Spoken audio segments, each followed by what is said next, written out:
Friday, June 29th, 2018, Monaco 64, home of alternative economics and contrarian views. Today I want to talk about the policy of the elite, the powers that be, the money power, whatever you want to call them. And it's the strategy of divide and conquer. It's not a strategy that helps the individual, not a strategy that leads to the individual being able to protect his life, liberty, and property like the individual should do, like the intent of the U.S. Constitution really allows people to do. Yeah, with every crisis we have, we see power going back and forth towards corporate welfare or social welfare. And the people who lose the most are the individuals, the general public. And the general public gets lured into this, silly divide and conquer. And why am I talking about this today? Well, there's recently been a big story about a Democratic candidate in New York winning a primary and beating the incumbent there, who another Democrat, for the midterm elections in November. And this person's name is Ocasio-Cortez. And I want to compare her policies with Davy Crockett. I know it sounds a bit weird. Davy Crockett lived in the 1830s, or, a long time ago, almost 200 years ago. But his philosophy was really interesting, and it was one of protection of individual rights, in my opinion, from what I've looked. And I also want to look at this book, The Law, which talks about the protection of individual rights, how the law should not be perverted. And yeah, so what's it got to do with economics? Quite a lot, because when the law is perverted, there's legal plunder. People, government takes away your property, it taxes you. And yeah, so we shouldn't fall for the corporate welfare we've had, the 1% welfare we've had the last 10 years. And we shouldn't correct that by going the other way, socialist welfare for everyone. That doesn't work either, because that hurts the individual. So, and this new political star, so to speak, you can see, she's all over you Google her name and she's all over it. CNN, CNBC, The Guardian, The New York Times, right? That's not the answer. And I'll go through why I think that is so. Before that, of course, let's have a look at the markets. It's 8:20 a.m. London. So spot gold is rebounded. It's back above 12.50, just about. It's up $2.50 at 12.50.60. The range has been 12.46 to 12.53. Silver is back above $16, is up 8 cents at 16.08. The stock market is back up here a bit, up 150. The Dow up 2/3%. At 24,360. So still, like I said, we haven't broken key levels below. We're still going sideways for now. The S&P is up 0.4% at 2728, and the NASDAQ is up 40 or 0.5% at 7,070. Currencies, they are rebounding slightly against the dollar this morning. The pound is back above 131. It's up 0.2%, 131.02. Euro is up 0.5%, 116.28, up 60 pips. And the dollar slightly stronger against the yen, only 10 pips at 110.58. Crude oil, still quite elevated. Yesterday, I think we tested the recent high from May, just above 73. It's come back down right now, but still at 72.65. That's WTI. The Brent crude is almost, it's at 77.60. So oil is still elevated. So that's what the markets are doing. I saw cryptocurrencies have had another bad last 12 hours or so. Bitcoin is below 6,000 right now. It's 5,900. Got down to 5,800. Ethereum got down to almost 400. It's now 416.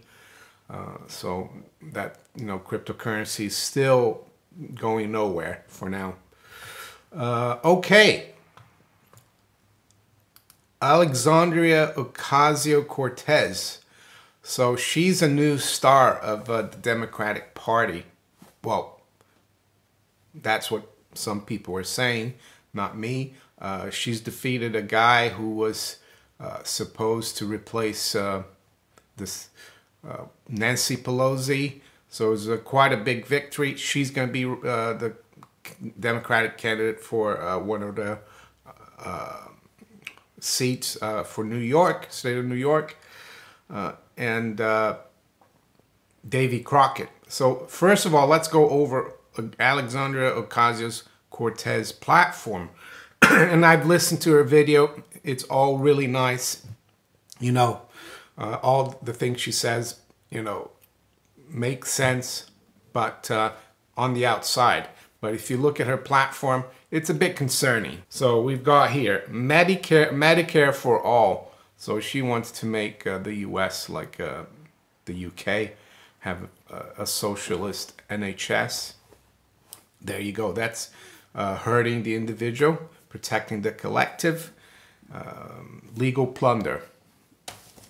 Legal plunder. That's what Frederick Bastiat talks about. Housing as a human right. Another legal plunder. And you see what I mean when I talk about Davy Crockett, right? A federal jobs guarantee. That's what they try to do in Europe. Look at unemployment in Europe.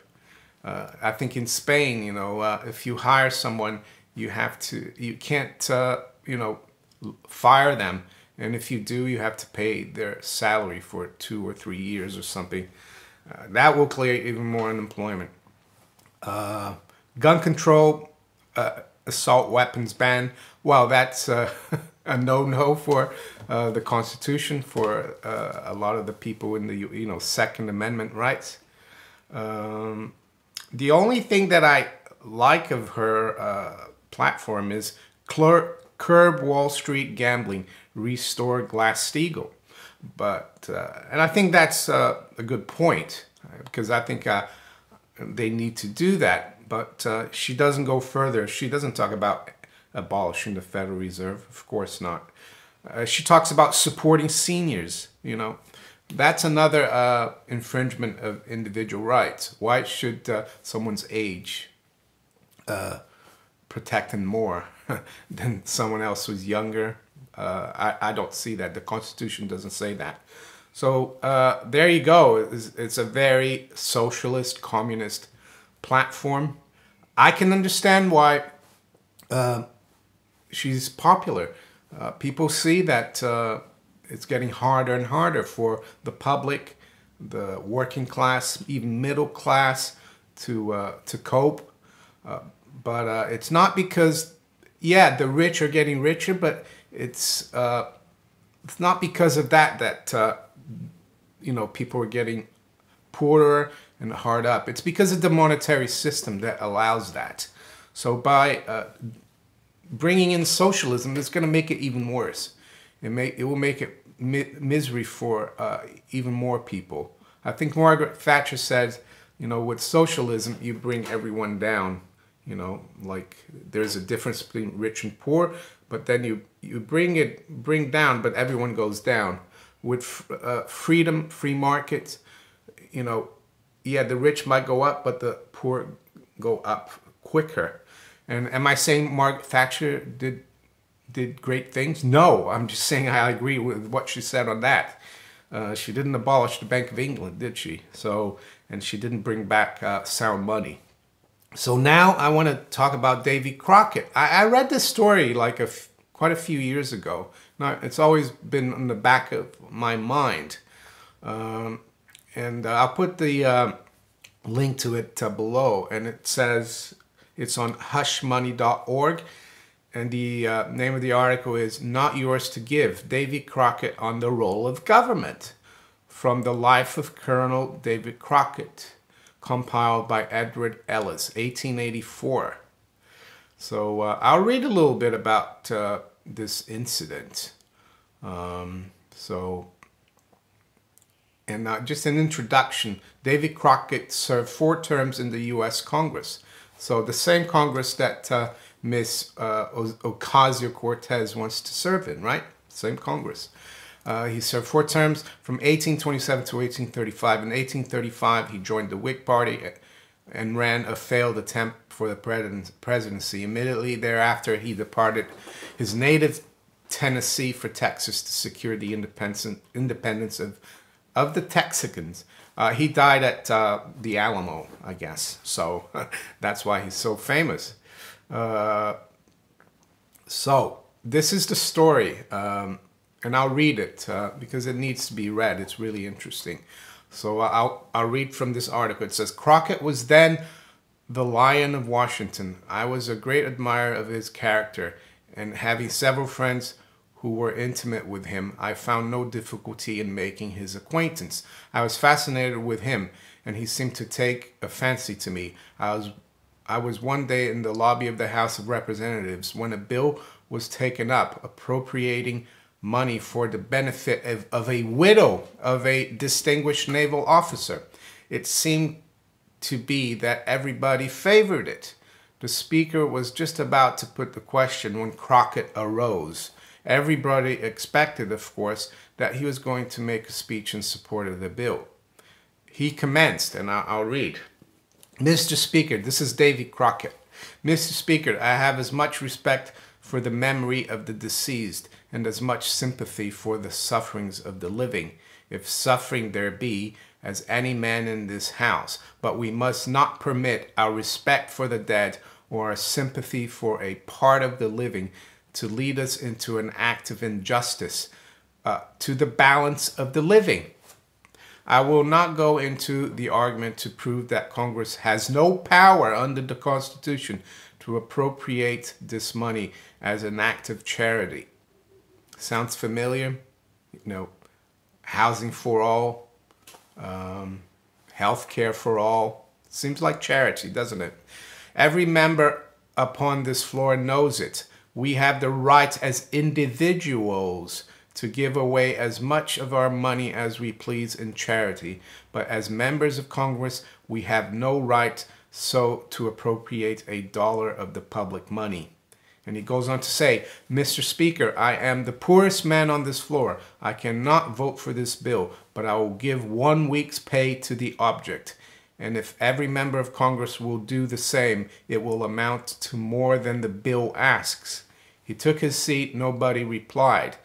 The bill was put on its passage, and instead of passing unanimously, as was generally supposed, and as no doubt it would, but for that speech, it received but a few votes and was lost. Like many others, I desired the passage of the bill and felt outrage at its defeat. I determined that I would persuade my friend Crockett to move for reconsideration the next day. So there you go. And then in this book, it goes on to explain why Davy Crockett voted like that, because he not always voted like that. And so he was speaking to this guy, right, who wrote this The Life of Colonel Davy Crockett, Howard Ellis, right? And he asked him, you know, how come you voted like that? And he explains why.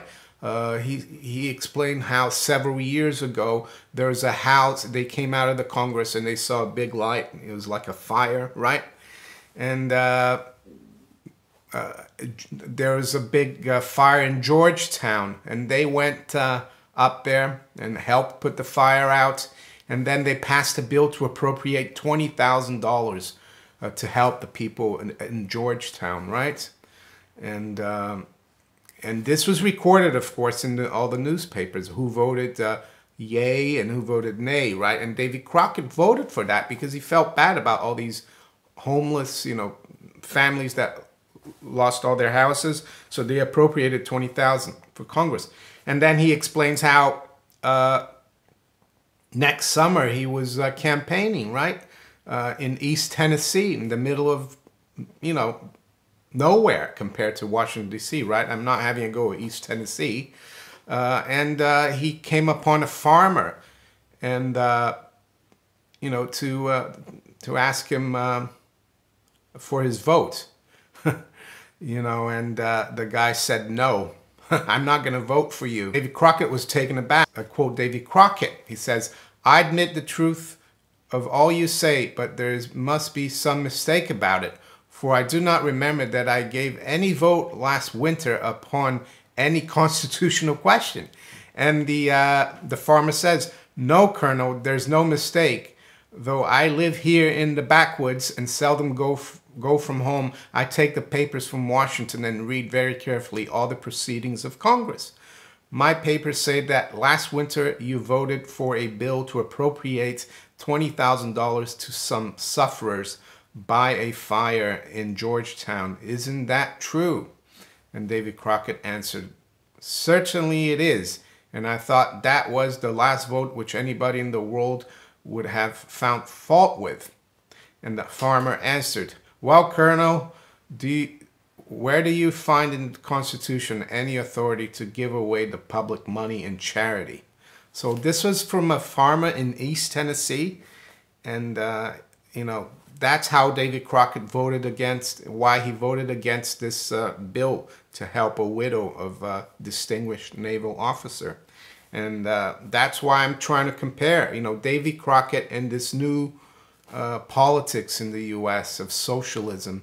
And I'm not saying that that's the only bad policy. Also the corporate welfare we've had, you know, the military industrial complex, you know, the funding of Wall Street, the bailout of Wall Street.